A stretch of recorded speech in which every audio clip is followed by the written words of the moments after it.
Olá, boa tarde, tudo bem? Vamos então falar a respeito do prontuário médico do paciente falecido. Antes da gente pensar o que vai acontecer com esse prontuário médico após o falecimento do paciente, é importante a gente lembrar as premissas básicas que envolvem um prontuário médico. Bom, o prontuário médico ele é do paciente e ele é protegido, revestido aí do sigilo. Então, quem que vai poder ter acesso a esse prontuário? Bom, o próprio paciente, né? O médico que está prestando esse atendimento e a equipe multidisciplinar envolvida nele. A instituição de saúde e o médico vão ter então o dever de guarda desse prontuário. O que o Código de Ética Médica fala a respeito do prontuário? Bom, ali entre os artigos 85 e 90, que trata a respeito do prontuário médico, eu chamo a atenção para o artigo 89, que fala que é vedado ao médico fornecer cópia desse prontuário médico e traz ali duas exceções. Quais são elas? Quando o médico for fornecer essa cópia para sua própria defesa ou quando a cópia for requisitada pelo juiz. E aí é importante porque no antigo Código de Ética Médica dizia que quando esse prontuário fosse solicitado pelo juiz, esse prontuário deveria ser entregue diretamente ao perito. O que mudou agora nesse código atual, que diz que quando for solicitado judicialmente, o prontuário deve ser entregue ao juízo requisitante.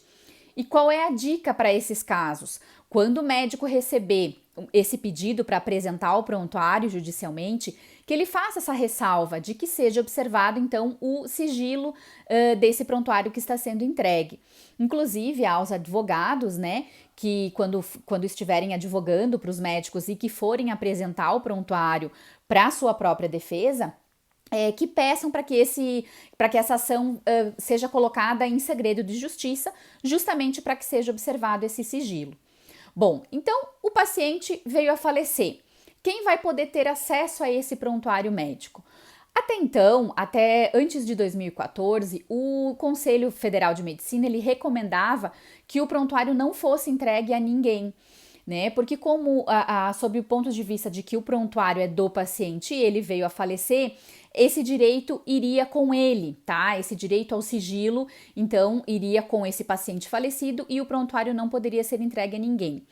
Porém, depois de uma ação judicial, em 2014, o Conselho Federal de Medicina editou uma nova recomendação e recomendou que o prontuário médico do paciente falecido seja entregue, sim, aos seus familiares, tá? E aí seria aí o cônjuge, companheiro, né? Ou até os parentes até quarto grau em linha reta ou colateral. Obviamente que essa relação, né, parental deve ser comprovada documentalmente e também deve ser seguida a ordem, né, da sucessão hereditária. Então, primeiro o cônjuge companheiro, depois filhos e assim sucessivamente, certo? Dito isso, é importante que os pacientes tenham ciência que, se não desejam que os seus prontuários sejam fornecidos aos seus familiares depois da sua morte, ele deve fazer expressamente essa objeção de fornecimento ao seu médico. E é importante também que os próprios médicos tenham essa consciência para que possam orientar os seus pacientes.